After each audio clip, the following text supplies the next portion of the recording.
వీళ్ళిద్దరు కూడా ఒకరి కోసం ఒకరు ప్రాణం ఇచ్చేంతగా ప్రేమించుకున్నారు. డైలీ పార్కులో కలుసుకునేవాళ్ళు. ఒకరోజు వాళ్ళిద్దరు కలుసుకోవడం చూసి ఒక అతను వీడియో తీశాడు. ఆ వీడియోని అమ్మాయి తండ్రికి చూపించాడు. అది చూసిన తండ్రి చాలా బాధపడ్డాడు.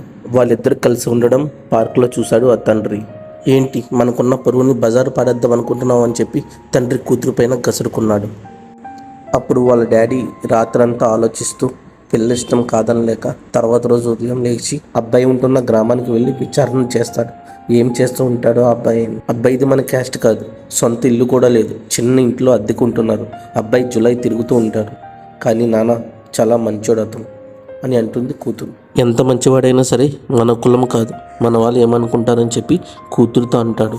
ఒక మతం అనే ఆలోచనతో మమ్మల్ని ఇద్దరిని కలవకుండా చేసేది అని బాధపడుతుంటాడు ఒంటరిగా కూర్చొని. ఆ రోజు రాత్రి ఉన్నట్టుండి అమ్మాయి తండ్రికి నొప్పి కింద వస్తుంది. వెంటనే హాస్పిటల్కి తీసుకువెళ్తారు. చెకప్ చేసిన తర్వాత వచ్చి డాక్టర్ ఇలా అంటారు, వెంటనే ఆపరేషన్ చేయాలి, అతనికి కిడ్నీ డ్యామేజ్ అయింది, డోనర్ ఉంటే చూడండి, అది కూడా 24 అవర్స్ లోపునే, ఆపరేషన్ చేయకపోతే అతను బ్రతకరు అని అంటాడు.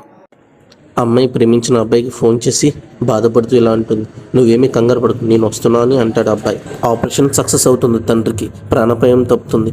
కళ్ళు తెరిచి చూడగా ఎదుర్కొంటున్న బెడ్ మీద ప్రేమించిన అబ్బాయి కనిపిస్తాడు తండ్రికి. మన వాళ్ళు ఏమనుకుంటారని చెప్పిన వాళ్ళందరూ నిన్ను కాపాడడానికి ఎవరు ముందుకు రాలేదు నాన్న, ఇతను తప్ప.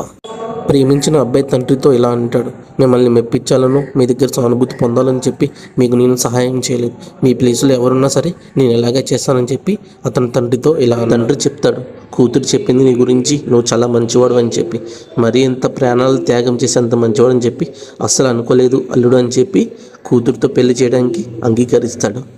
ప్రేమలో ఇంపార్టెంట్ అయినది క్యాస్ట్ కాదు, క్యారెక్టర్ అని చెప్పి నాలాంటి ఎంతోమంది తండ్రులకు కళ్ళు తెరిపించావు. Hands of.